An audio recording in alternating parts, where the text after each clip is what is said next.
Good morning, Yuba, Sutter, Colusa, Butte, Nevada counties. What else we got? Maybe a little Placer. It goes across to West Sacramento. All I've been right. on the on the bridge going to West Sac. All right, perfect. Well, that's a good 8 counties. So, my name is Nate Black. I am Sutter County's Auditor Controller, one of the 6 elected department heads that represents you.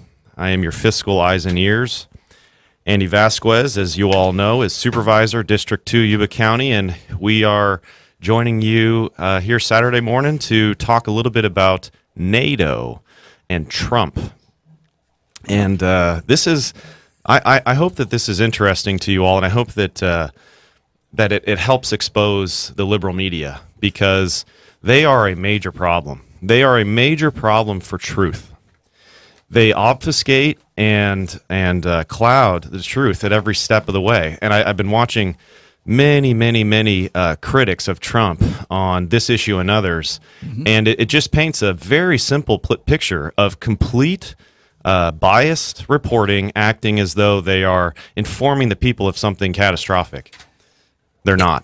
It's amazing that you can steal 686 B with a billion, and that's 9 zeros from the taxpayer, and that's exactly what that is. I don't understand how people cannot realize that they are giving it. I think when Madison said, "I have yet to see the article of the Constitution that allows our politicians to give away their constituents' money." Right. That is philanthropy if it's your own, but when it's others, it's an immoral act. You know, if it's your own money, great. But to give away others outside of the Constitution, give away others' money. I don't think even the Kennedys brought their own checkbooks out. Right. Okay. Right. But Trump did. Trump did when he ran for office, and then Trump did as well when he got into office by not accepting pay, and he contributes that to charity. So Trump is he's becoming, for me, a really interesting and positive president. And I didn't foresee this. I was more critical and skeptical in the beginning, and I'm not ashamed to admit that. What I saw, especially during the primaries, concerned me, and I didn't see the substance. And boy, was I wrong. Trump has, just looking at his policy, forget the bellicose nature, forget Twitter and all of that. That's all.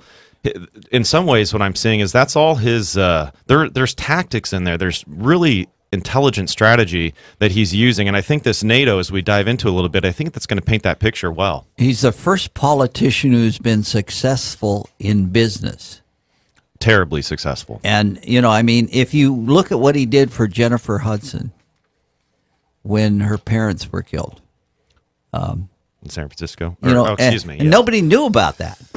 Right. and you're right about those things. But well, so so where I wanted to begin this morning is just looking at NATO, and let's start off with what's the purpose of NATO. Okay, and this is from NATO's own words, its own website. NATO's essential and enduring purpose is to safeguard the freedom and security of all of its members by political and military means. Collective defense is at the heart of the alliance and creates a spirit of solidarity and cohesion among its members. So pretty straightforward. It's a generally speaking, it's a military alliance. It's an alliance that produces or is intending to produce safety and security for its member states, all 29. Now, there's a couple of member states that are glaringly far away from Europe, and one of those, of course, is the United States, and the other is Canada. One of those is producing far in excess of its 2% commitment of defense spending against its overall GDP, and Canada is not that one. Canada is far below at 1.3% of Canada's GDP. So its GDP itself, its gross domestic product, is very, very small compared to the United States. But even so, it still is only spending 1.2%.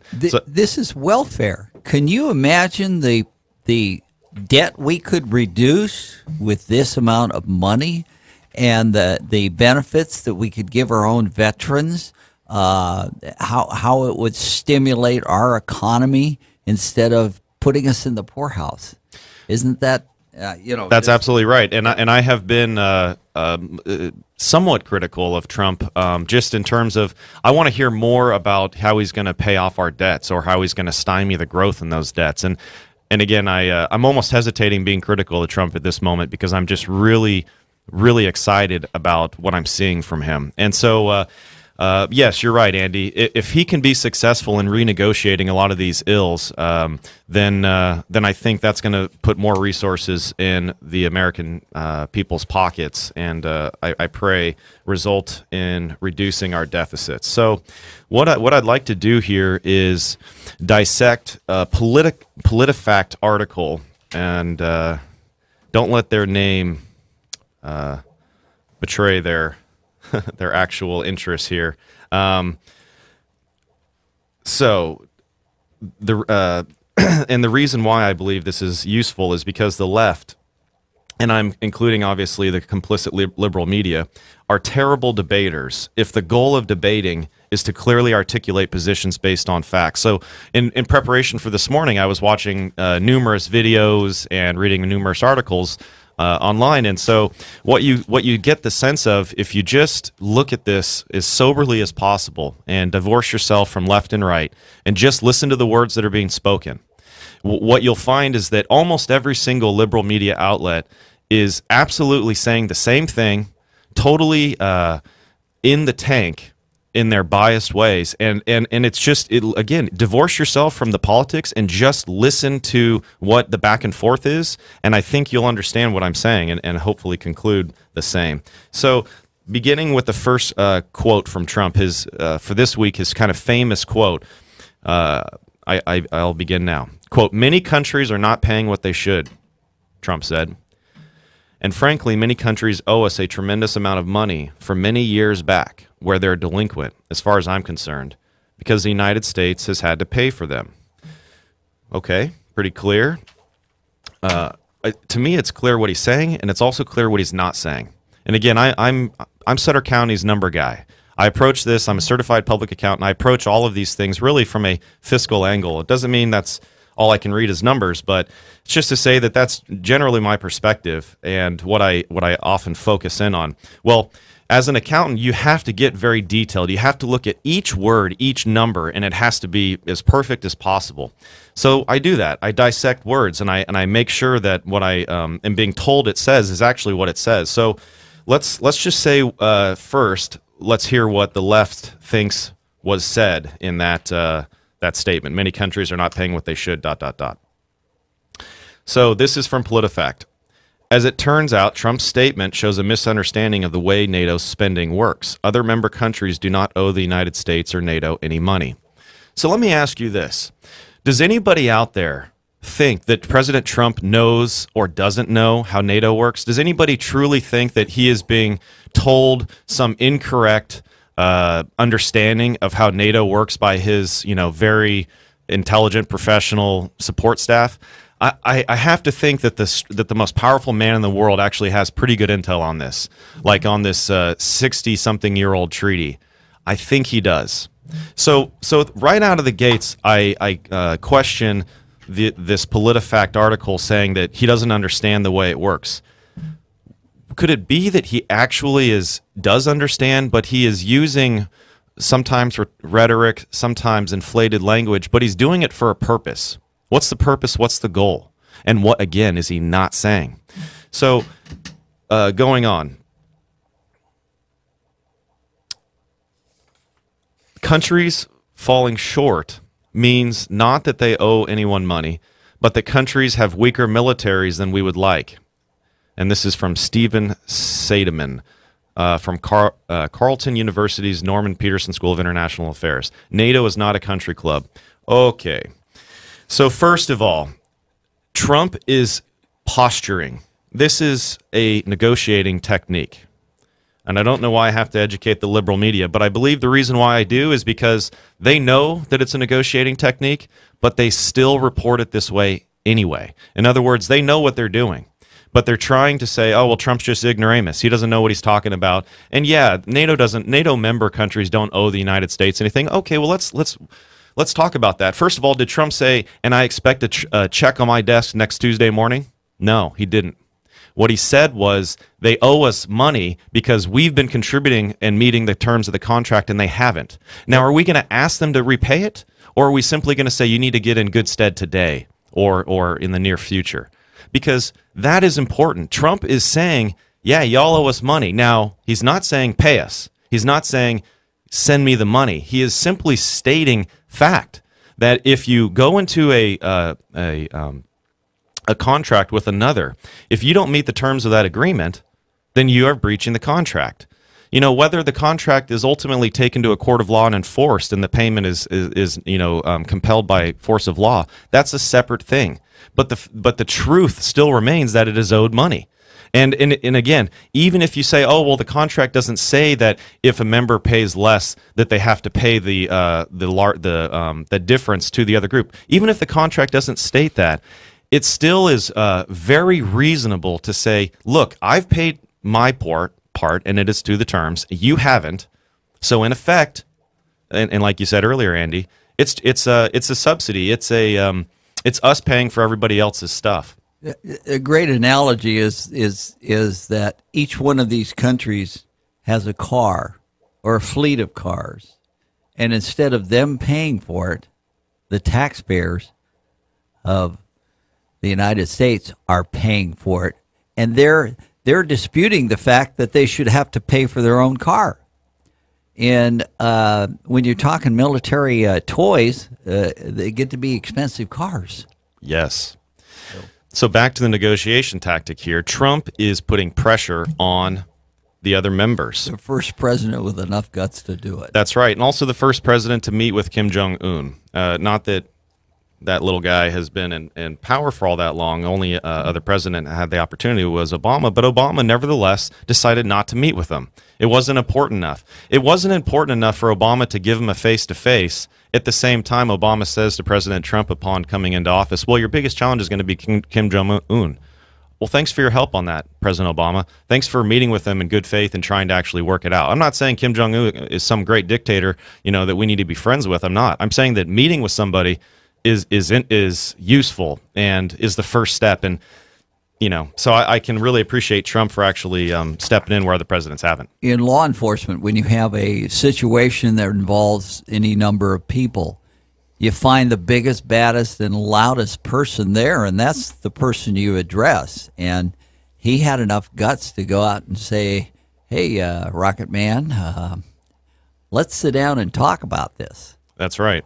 And as a reminder, the only pressure that Obama was creating on others was pressure on the Republicans in this country. That is, he was more concerned about wrecking the other political party than resolving world problems, in my opinion. Mm-hmm. So can we just say, hey, good try, Trump? Can the left, find it within them to just say, hey, I appreciate you actually sitting down. I appreciate you actually saying to Europe, hey, other presidents have told you in the past, well, I'm telling you it too, but I'm stepping it up. I'm gonna ratchet up the rhetoric a little bit to really put pressure on you to get your, like Poland. Poland is one of our best allies, in my opinion, in Europe, and Poland has a good memory for bad collectivism type politics, whether it's communism or socialism. And so anyway, Poland is I appreciate because they have a robust economy, they're strong, and yet they're meeting their 2%. They're at 1.99% on the schedule I have. I've had people ask me, why is this important to us? Why is this important to the basic Joe Smith average person in the United States? Because of that figure of $686 billion that is going out of our economy to someone else's plate. Right. And another gentleman on CNN, I can't think of his name at the moment, but I was watching him a couple of days ago, and he was lambasting Trump about this similar stuff. But what I just want to underscore is that the president is actually approaching this fairly and rightfully. He is representing the interests of the American people. He in my words, he's a patriot. And because of that, he's looking out over all of these, quote, agreements, whether they're trade agreements or political military type agreements, such as this NATO one that we're speaking to. And he's being a little bit tougher. He's saying, look, America deserves a representative, the president, that actually cares about its interests. And I keep coming back to Obama, but I'm sorry. Obama, first thing he does when he gets into office, 2009, he goes out, he begins in Cairo, and he starts apologizing, the so-called apology tour. Well, that didn't have a good impact. That led to the spring, oh gosh, I forgot the word already, but the whole nightmare that has become of the Middle East over the past about decade. Well, those problems were held in check by Gaddafi and actually Saddam Hussein himself, because he was a stabilizing force over there. But unfortunately, because these people have not lack common sense and experience in anything that involves conflict, they just go ahead and blindly go the same way Marysville City Council goes. Let's throw it against the wall and see what sticks, and look what's happened. You know, you've got some of the worst roads I've ever seen in Yuba County. I don't go down 5th Street anymore. But getting back to this, what it means to the American public, it's like welfare for the world. That's right. That's right. And the other dictator was Mubarak. Mubarak in Egypt, where Obama began in Cairo. He also was lesser of many evils, obviously much less evil than who took after that, Mohammed Morsi, who was then later deposed by President Sisi. So, anywho, back to this article. They say NATO is not a country club, and in that way, knocking Trump, saying, "Oh, the country club president," which is really Obama and all of his golfing, but the country club president because this president actually owns a country club. Because again, going back to his private sector prowess, he knows how to make money, and good for him for that.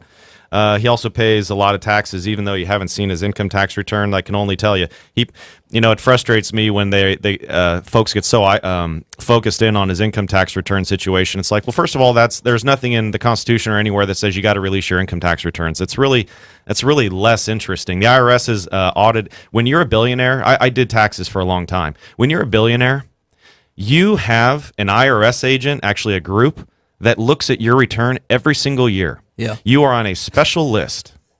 And this is every billionaire in this country. You have your return looked at way more deeply by a team of experts that know high net worth individual activities. So it's just silly to say, oh, okay, the IRS, they must have been complicit in Donald Trump, not releasing his tax returns. Well, actually, the IRS was complicit the other way. They were complicit in stifling Tea Party. Yep.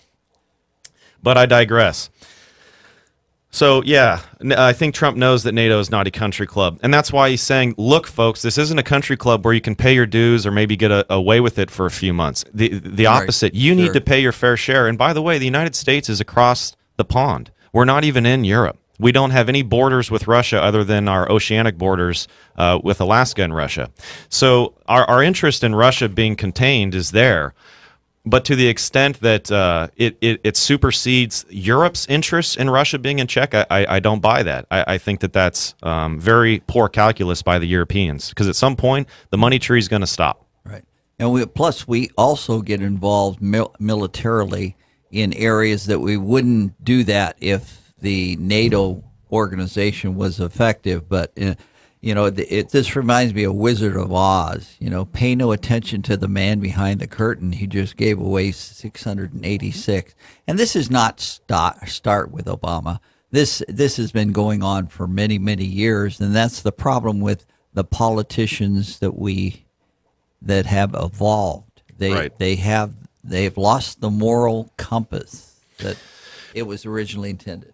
Here's another tact that I think is interesting to look at this issue. So, and this goes back to kind of what that guy on CNN, I try not to even know their names because they're so frustrating to me to listen to them. But nevertheless, I was in order to prepare for this. And he was complaining about, of that 600 and almost $700 billion that we spend, 685 in annual defense spending, defense expenditures.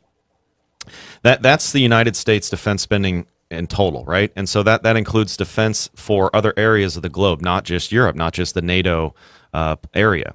And he was making it sound like, well, so really we don't spend 2% of GDP strictly on the NATO area, the European area. A lot of our 3.6% of GDP that we spend on military and defense is for the Pacific, is for Alaska, blah blah. It's for these other areas that don't generally benefit Europe. And I would say, well, two things. First of all, if you're going to make the argument that we benefit from a secure Europe, I think you can make the opposite argument that Europe benefits from a secure, for example, South China Sea.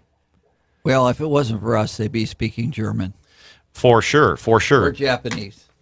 But that argument can definitely be made in the alternative. When you compare our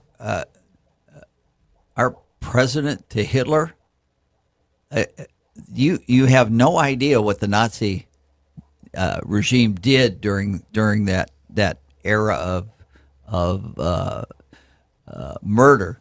I mean, when you murder 6 million Jews, and that's just the Jewish population on that, and another 6. Yeah. Well, look at Stalin, Mao. The millions of people were murdered, and we're supposed to solve the problems. And defend everybody, and at unlimited cost to the American taxpayers. So that's all the other presidents. Trump says no, that's not the reality of the situation. This is America. This is our country, and our dollars, should be spent wisely. And as an auditor controller, I can appreciate that. Okay.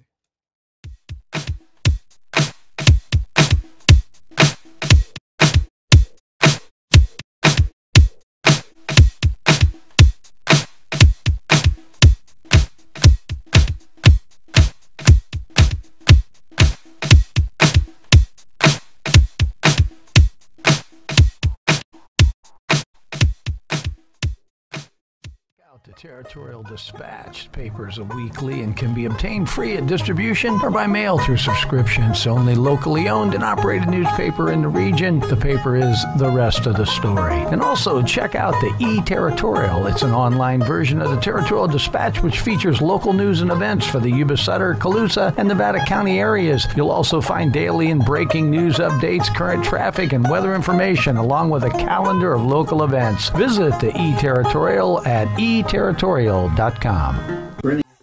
Good morning and welcome back. This is Nate Black, Sutter County Auditor Controller.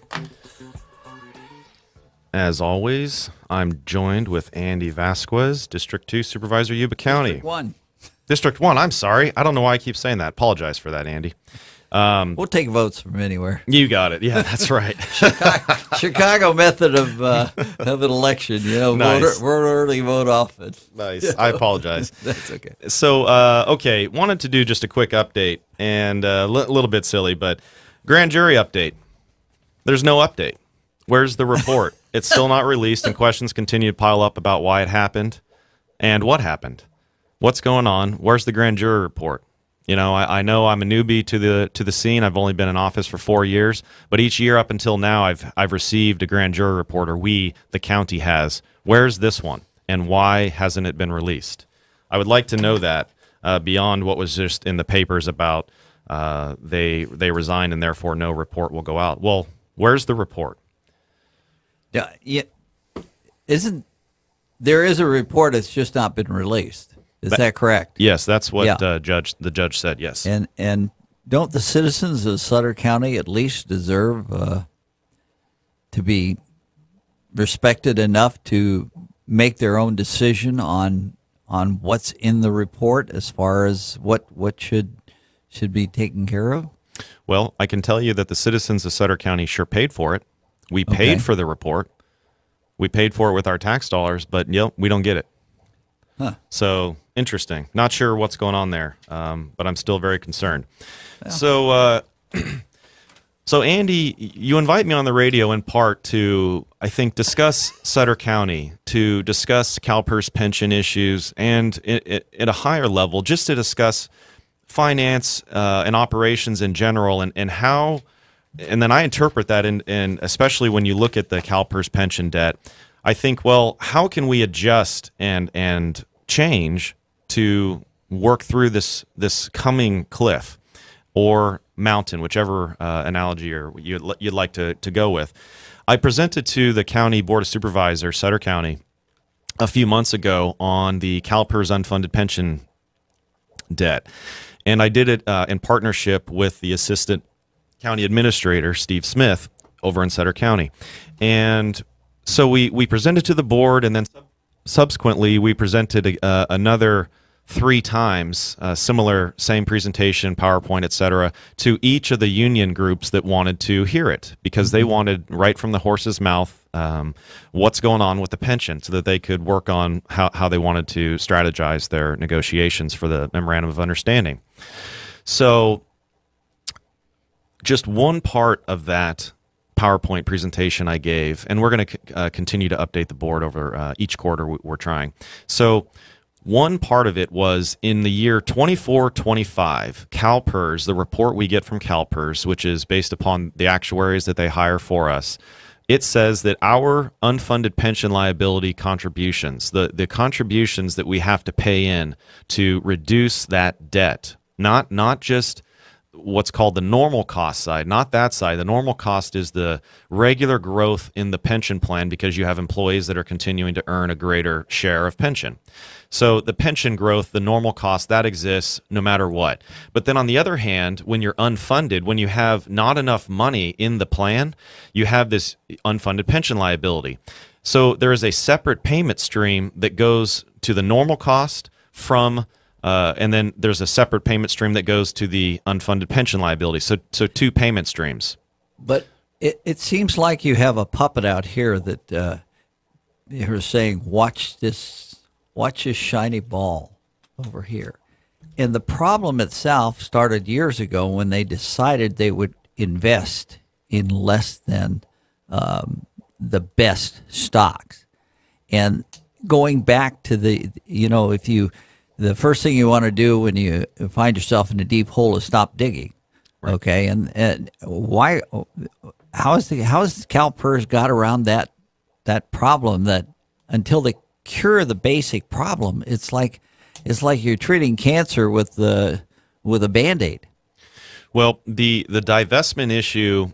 Just to kind of go a little bit into your question here, the divestment concern is just I'd say it's about 10% of the problem. In other words, our 150, just call it that for easy purposes, 150 billion pension debt, and I mean statewide, that is only a portion of it, 10 or even 5%. Have to crunch the numbers, but is related to the divestment. The bulk of that actually is just simply this: politics. Okay. The bulk of it comes from 2 parts, and I just do everything in lists in my head. It comes from not contributing enough money because of politics, because, in my words, my opinion, because CalPERS for a long time did not want to push employers to contribute more than a very reasonable increase each year. They were very reticent to say, oh, you got to pay in a bunch. Well, when the 2008 economy crashed and CalPERS went down 30-some%, a little over 30, they knew that they could no longer operate in that way. They had to change the face of CalPERS. So they started increasing contributions across the board, changing how they're calculating smoothing. That's a recent change. So there's been a whole lot of politics. Okay, you're saying that every county in the state did this, and they all fell in line, and they didn't give what they should have, or contribute what they should have. Yes, and that was done to prevent spikes in the budgeting process. Process. Yes. Okay. So and then Andy, the other half of that, right? The 2 things here. The other half that's the major reason why we have this big unfunded pension liability is because of the increases to the benefits that came in the early 2000s, starting with SB 400 in 1999 at the state, and then trickling out to the localities over the next 5 years. Okay. So in effect, the CalPERS participants voted themselves increase in benefits, and that's what Yes, or the supervisors thereof, because the supervisors at the county level, or council members at a city level, those are the ones that actually voted for the increased benefits. It wasn't the members themselves, albeit directly. It could be indirectly through contributions and things that led to it and encouraged it, but hard to draw that quid pro quo line. I understand. So, but when they started doing that, didn't anybody pay attention, or just it was kind of shined over? Some did, but for example, Ron Sealing was the chief actuary back in 1999 when he was asked to do a number of scenarios about this massive change with SB 400. And how I'm answering you, Andy, is to say that, yeah, people were asking questions. People were going, hey, I don't know about this. Their own chief actuary said, hey, we need to do more analysis. But it was Bill Christ, economics professor at, I believe, Stanislaus. He said, we can't, and I'm paraphrasing, but basically we can't just run a million analyses. At some point, we just have to make a decision. Well, nobody was asking for a million. You only had 3, and then the worst one, the 3 scenarios. Of the 3 scenarios, the one that proved out was the worst one. That is that they were going to make something around 4% on average per year, not 8. So at any rate, where do we go from here? And so there's really a few ways to attack this pension debt. I'm trying to keep it real simple and palatable to everybody. So in my mind, the first one is to cut benefits. Cutting benefits is probably the most difficult political way or route to do this. These are benefits that have been granted to folks. They expect them and they want them. And in some ways, you could say that they've earned them. They've contributed a little more because of them, et cetera. So as an elected auditor controller and one with no vote or anything, that is on the table, I suppose, but it's not one that I go after a lot because of the difficulty of it, the political difficulty. And until the supervisors ask me, formally, I kind of have to be, I just kind of have to wait. I think it's really for them. But what's number 2? Number 2 is, well, you change state law. You change law to allow for different interactions with CalPERS, or even for different types of plans. For example, terminating your plan and going towards a DCP, a defined contribution plan, as opposed to a defined benefit plan. Pensions are defined benefit plans. 401k in private sector or 401a in public sector, those are defined contributions plans. The situation there, or the nut of it, is simply that the risk that the money that you contribute over time, the risk that it's going to produce enough earnings to afford your retirement, that should be borne by the individual instead of the greater taxpayers. That's the difference in my mind of DCPs versus defined benefit plans in the public sector. Then finally, the number 3. Number 3 is attack it. Don't change the benefits that you've promised to people. Don't worry about trying to get Sacramento to move when they have SEIU and other unions telling them, no way, you're not doing anything. What's this third route? Well, just actually attack it. Do what you can here locally. And so I have a new mantra. And the mantra is, and I'm going to say it a lot because I really believe in it, but it's efficient operations will resolve our pension debt. It's simple. That's it. Okay. Efficient operations. I'm your auditor controller in Sutter County, and I can tell you that daily I see inefficient operations, daily, everywhere. And I'm speaking to you folks in Sutter County. I need your help. I need your help pressuring supervisors to make a more efficient place, a more efficient business practice. Well, I'm going to let you run with that because I'm kind of curious in what a proposed solution would be and what it would require, what pain would be involved, because when is that date when we fall off the cliff? Well, right. Thank you for taking me back to that. In 2024/2025, our unfunded pension liability component doubles from today. So in 17-18, in the fiscal year 2017-2018, Sutter County paid about $9 million in unfunded pension liability contribution. And then we also paid, let's see, about another 6 to 7 in normal cost. So that the larger side is the unfunded pension liability component of our contribution to CalPERS in 2017-2018. Again, that about $9 million compared to about $7 million for normal cost. What I'm telling you is that CalPERS estimates in the report that we have that in a mere 7 years, which is 2024, 2025, that we will have more than doubled the unfunded pension contribution component. That's about a $10 million increase over today.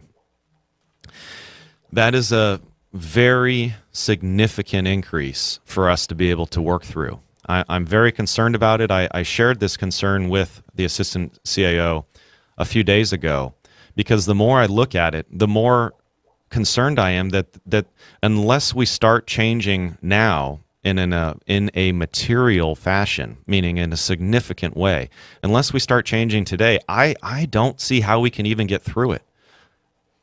Have we even tried to get together as Bi-County and say, let's take a look at what we got to look forward to? And is there any thing that the economy could do to help solve the problem?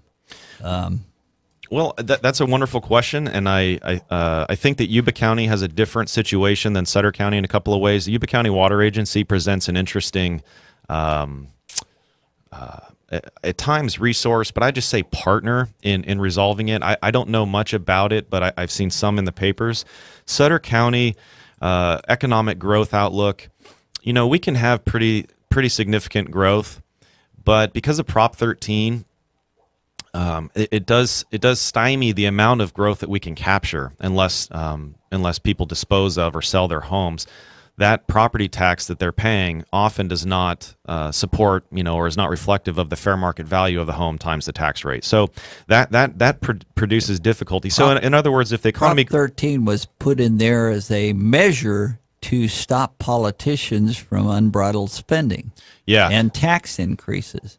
Now, we seem to be coming up with a tax that people are getting a little upset about. For public safety. Well, why is the situation aggravated by the state's attitude and new requirements that are aggravating the situation in law enforcement? Well, because the 500-pound gorilla is 4757 109, and that new law that just absolutely takes any sentence off the table because you might be mentally unstable, and that was like the nail that is going to topple the state government. Mm-hmm. Well, I definitely would agree with you that the state has pushed a lot of public safety responsibilities to the localities without commensurate resources. The allocations that they have pushed to us through realignment, through AB 109, they have not sufficiently paid for the public safety. And I think if you ask any sheriff or district attorney or probation department head, they would probably all agree. Where's the outrage? Everybody wants something, but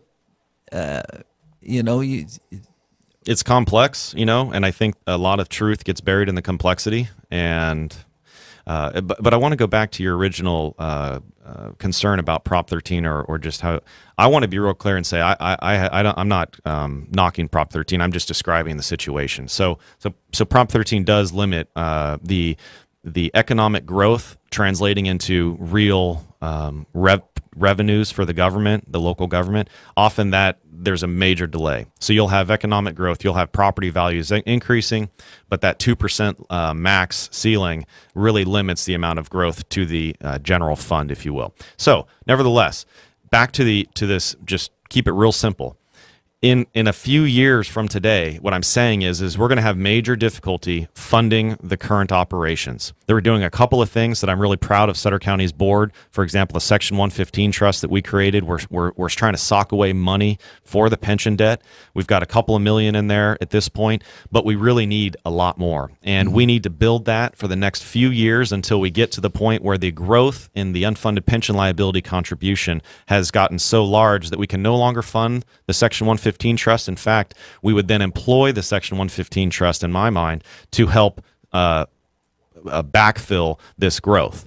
So we would actually draw from it and pay CalPERS with this Section 115 money in order to, again, get through fiscal years like 2024 and 2025.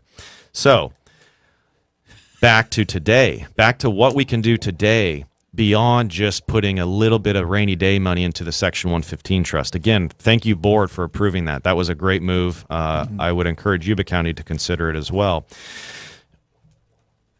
Efficient operations. Efficient operations is the resolution. I'm just convinced of it, or at least it's a major part of the solution. So when I look at Sutter County, I want to be careful. I enjoy working with the good folks at Sutter County. But what I'll say is that we can do better, and we can produce similar, in some ways, better outcomes. And I don't mean often. I'm not talking about services to the constituency, but I mean inside the government. I mean within department to department. That the outcomes often are very inefficient, and the amount of staff time and resources that it took to get to the outcome or the supporting service, to me, it's sad, because we could do a lot better. And so that for me is a major part of the solution going forward. And it's no surprise to you folks listening. I know it. I know that when I say, hey, we need to have efficient operations, and from those efficient operations, we can produce greater resources to then pay off the debts that we have promised. So I think it's incumbent upon us to look at that and to look at it seriously. And we need to embrace change. If we don't start embracing change, we will be embracing bad fiscal future. Change is just, it's part of the nature of the beast these days. Automation and technology is the key. I can tell you within my office, there's been a couple of things that we've done that has produced automation. And I don't just mean under my leadership, but there are just, information technology, the good folks at IT in Sutter County, they've produced some really efficient situations that were much improved over what we were doing before. We need to do that, and we need to do that very aggressively. I think it needs to be all about change management. We need to first articulate and understand that goal, and the goal needs to be specific. As you all know, you got to set specific goals, and then if you can, even milestones towards them. Efficient government. I don't understand why that's an inappropriate ask of our government, and local is the best place to start. Yeah. Let's set the example. Let's show the state of California there is a good way to do this, and I want to be part of that solution. I want to be part of the wise folks that say, look, we're tired of pushing all this onto our kids, onto our children and grandchildren. That is so immoral. And I can say that until I'm blue in the face. And yeah. Understand, but where is the state in all going to participate in all this? Because I see a greedy individual sitting there fleecing the sheep. Shearing the sheep. It's just, I always say a most oppressed minority is the American taxpayer, because we're the ones expected to get out there at 6 o'clock in the morning and go to work to generate the tax income necessary to float this state monstrosity that's become, I think Governor Brown found a way to get around Prop 13 by diverting funds. When you take and can fund a choo-choo that nobody wants except Governor Brown, with the billions of dollars that he's siphoned off from other projects. Again, I'm looking at Yuba County and saying, we got a pretty thin, lean, mean. We've cut for 9 years, and I'm not too sure exactly where we could cut. Well, I can't speak to Yuba County. I haven't been involved in Yuba County at all, but I can tell you if it's anything like Sutter County, there's plenty. There's plenty of things that we could do better. And so I remain committed to that goal, and I remain committed to that statement too. There's a lot there, and if you want to, perhaps get into some detail next weekend or the following about what some of those specific efficiencies could be, I'd be very happy to do that. I have a real interest in efficient government and a government that works for the people.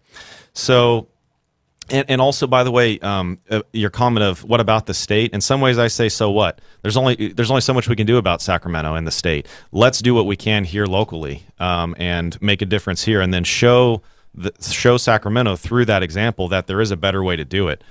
Then we were going to talk a moment. I think we're down to last minute here or so. Last few minutes. We were going to talk about private property, and so I don't. We're not going to be able to dive into much here, but I wanted to maybe just throw out a little bit in the private property arena, and maybe again we'll pick it up next weekend if we have some time.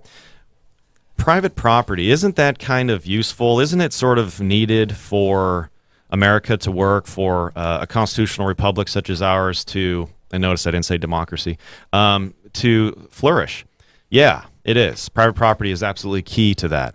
And we often talk about the First Amendment, we talk about the Second Amendment, but we have to remember that private property is key to all of that. The Second Amendment, the right to keep and bear arms, that gun is your private property, right? I mean, that's what I'm talking about. So here's a wonderful quotation from, I'll name the person at the end. The theory of communism may be summed up in one sentence: abolish all private property. Wow. Who said that? I have. Karl Marx. Nice job, Santos. So Karl Marx, he wanted to knock out private property. That should tell you something. I haven't even said a single word about, American private property and how that impacted, the Federalist Papers, how it impacted how we got to the Constitution, etc. Just look at the communist, the quintessential communist, and he says you can't have private property for communism to work. That should tell you something. Well, the comments from people on problems in Yuba County, specifically Marysville, is that there are too many vacant buildings on D Street.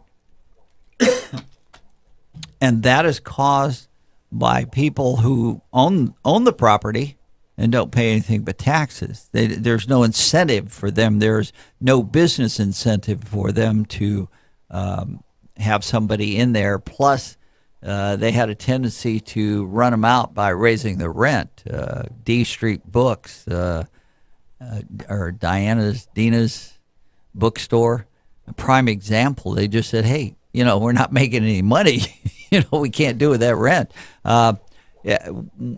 You're expanding in Yuba County, Yuba City, but Sutter County doesn't, I don't think, has a district that dense with vacant buildings. Is that, or you have? No, that's fair. That's very fair. Yeah, we don't have, we have vacancies here and there, but we don't have districts or whole blocks other than there's a couple of vacancies on 2nd Street, but there's a lot of construction with the bridge and things. You've got a hospital, I think, or a large facility out there that you're exactly right. That 5-story tower and the next door old hospital. Yeah, that's our large. You're exactly right, Andy. Glad you highlighted that one.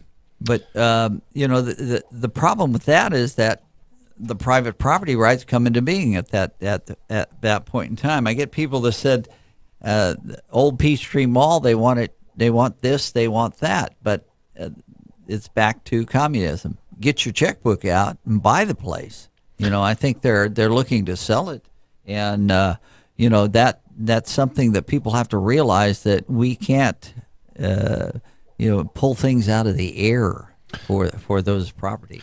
Right. I think about the best you could do there, Andy, is that the private property owners could work with Marysville at all and perhaps come up with some ways to attract an anchor tenant and then begin the economic growth from there, because you need to have the large bulk of that space built out or with a tenant in it, and then Right. boom, you'll start getting the others. It's more complex than people think. You just can't snap your fingers and have it done. And I've been I wanted to rent a place, and the amount of rent that they wanted in 1986 was astronomical. Right. And so maybe Marysville can forego some sales tax income to help offset the rent. Maybe there's those kinds of options in order to begin the economic growth. And then those will tail off, and more revenues will go into Marysville over time. Well, one of the main problems, though, is it takes 3 or 4 years for a development to actually clear the hurdles that the state set. So I think that's created a bunch of problems. So why don't you go ahead and sign off and